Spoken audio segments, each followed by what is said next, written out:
Hello world, it's Wilson from Easy Homemade Alcohol. Today I'm going to show you how I run my new still. It's a 3-gallon still, it's a small one. It's called a mini. I'm going to run mine on just a little heat stove, just like I ran my other stills. This is what it looks like. It looks kind of like an old milk jug with a hole in it. You can buy this cap and this clamp. It's covered up, or you can use water heater elements, stick in there and run it electric.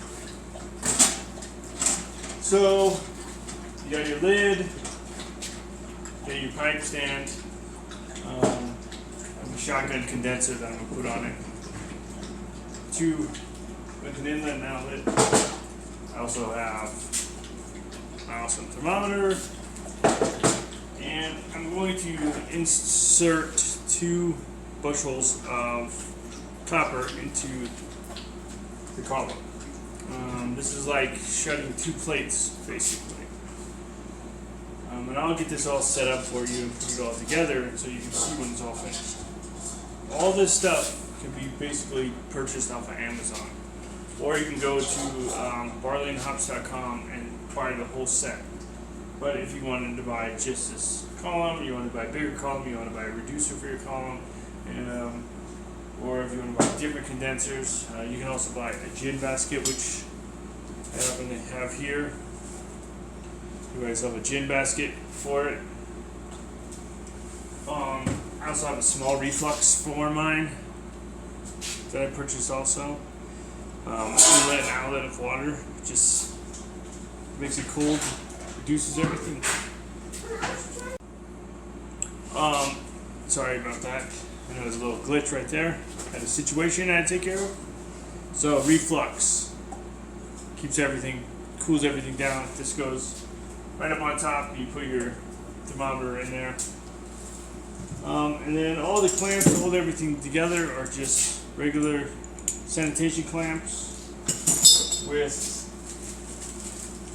a variety of O-rings.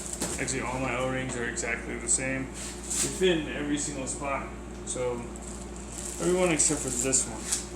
This one I put on underneath my gin basket because when I put my botanicals or I put my herbs or I put cinnamon sticks or orange peels or whatever I put in there, then it doesn't fall out. And the nice part about the gin basket is it's fun to put, cinnamon sticks in here, or nutmeg, or, whatever you can think of, you can put in here, and then as you're distilling, it'll distill through it. I'm going to install this, but I'm not going to put my seal on the bottom because it's cool to even just install it, because then you can see what's happening in your still as it's running. I will be running today this. I'm not going to run all of it. I'm going to run 3 gallons of this stuff right here. This is 3 gallons, or 2 gallons of apple juice, 2 gallons of apple cider, 6 pounds of sugar. And that's it. There's some yeast nutrients and yeast energizer and stuff like that. But this has also been sitting about 2 months now. Not because it needed to. It stopped fermenting after about 2 weeks. I just haven't gotten around to running it. So I'm going to run this. I'm going to pull the first 200 milliliters off for my 4-shot. I'm going to pull my heads off down to about 80% alcohol, and then my hearts I'll take from the 80 point to about 55 to 60, and then I'll take my tails from whatever I stop my hearts at from there to about 20 points or 20% alcohol. But we'll go over that as that goes along, and I'll be right back. I'm going to get this all put together and get it up and running. And I'm back. So everything's running, put together, looking good. Temperature change has not changed at all. It's normal. It takes quite a while for the first temperature change to start. But as soon as it starts moving, it goes from 100 degrees to 150, 160 degrees, like that. So that's when I need to watch it when it starts moving up. So, what was I saying? All I have right now, running the cooling on this is I have an ice chest full of water. And I'll take frozen 1 gallon jugs and I'll put those 1 gallon jugs inside. And I got a little like swamp cooler pump or a fountain pump is what I use. And all it does is pump up the water up and pumps it out, and get a little copper rod, put on here, and then just sends it to the bottom and helps mix it. Now this will hold a cool temperature while changing out the 1 gallon frozen jugs. It'll hold the temperature for enough time for me to do this 3 gallons.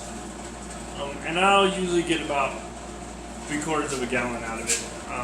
My wash that I made was about 12% alcohol, not a high alcohol, but not bad. And we'll see what happens. We'll just let it run, and I'll come back to you when I'm ready to show you the steam coming up through the gin basket, and when I get a little bit of flow out here in my graduated cylinder. Alright, so we're back. I got the camera turned a little bit so I can give you a better view of what's going on. This is my temperature. We're right under 170. We got a good amount of foreshot pulling off. I think I slowed my temperature down way too late, so I'm just gonna monitor it, try to keep it. I think we're moving pretty fast for that foreshot coming out of there. That's way fast. And the other drip you're seeing is just because my hose is leaking water a little bit. It's not that big a deal. But if you look inside of the gin basket, it's kind of neat just to watch that thing work, especially when you get some anything, I guess, you put in there and you can watch it wrap around your cinnamon sticks or your tea or your mint leaves or whatever. But so I got this running finally. Moves pretty good. It's 5,000. It's one of those 5,000 cooler pumps. This is how it all runs. I'll be back in a few minutes, or for you it'll be a second, but I'll be back when I'm getting ready to start cutting the heads and hearts, and I'll show you how I separate it all. Alright. How's it going? So, I'm almost done with my hearts, and I'm starting to get into my tails a little bit. I can start tasting it. I can't smell it yet, but I can taste it. Not only that, but when I'm running my alcohol meter, it's telling me I'm in close to the 50 range, 55% range right now. That's kind of where I like to usually cut it off. So after 50, 55, actually after this one fills up to where I want it to be at, then I will basically crank this up. I don't want to get it too high, but I'm going to get it going a little bit faster. I'm going to take everything, all the tails off, and I'm going to save them, and I'll dump them into my next batch that I'm going to do right after this one, actually. But this is it. This is how you run a little mini still. Again, you can buy all these pieces individually off of Amazon, and you can buy all the connections off of Amazon, and it's really not super expensive. If you buy the kit, this kit costs you about $700. But if you buy them piece by piece and you start with just the bucket and the column and the condenser, you save yourself some money and then slowly add the other pieces to it. I've seen some stills that are just an array of different options you can add to a still. Even this, like, I can change this out. I'll probably buy a 5 gallon or an 8 gallon one next. Go from a 3 to a 5 to an 8, but all the rest of this stuff is going to fit, so all I have to do is replace this one part. Or if I decide to go to a 4-inch column or a 3-inch column, then I can just increase this in size. There's a whole bunch of stuff you can do with it. Just look online, look up stills online. Again, this still you can buy complete from Barley and Hops. They also have a YouTube channel where they make amazing videos. They even give you their phone number and their email address, and you can contact them. They're a lot nicer than I am because I'm not giving you my phone number. But on the lighter side of things, let's take a look at my cuts. All right, here's how's my cuts going. This is my 4-shot. This is quite a bit of 4-shot, but I usually takes more than I need to because I know the first part of my heads is going to be crap, so I don't want to keep this anyway. This part of my heads doesn't smell too bad, doesn't taste too bad, but I don't think I'm going to keep it. So I'm going to keep this one. This is definitely great hearts right here.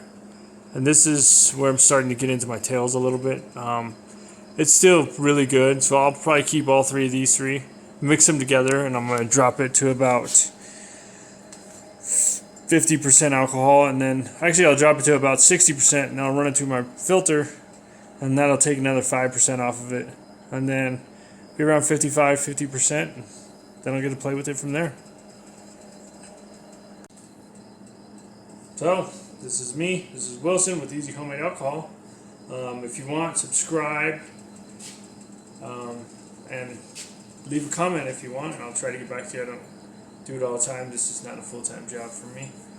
Also, you can check me out on Instagram. I'm homemade_alcohol_ capital K, capital W. And I also have a TikTok if you're into TikTok, which is Easy Homemade Alcohol, at Easy Homemade Alcohol. So check me out. Leave me a comment, subscribe, like. I don't give a shit. But if you have any questions, write them down, and I will promise I will try to get back to you. Probably late one night. I'll probably be drinking, and I'll be screwing around. All right, take care.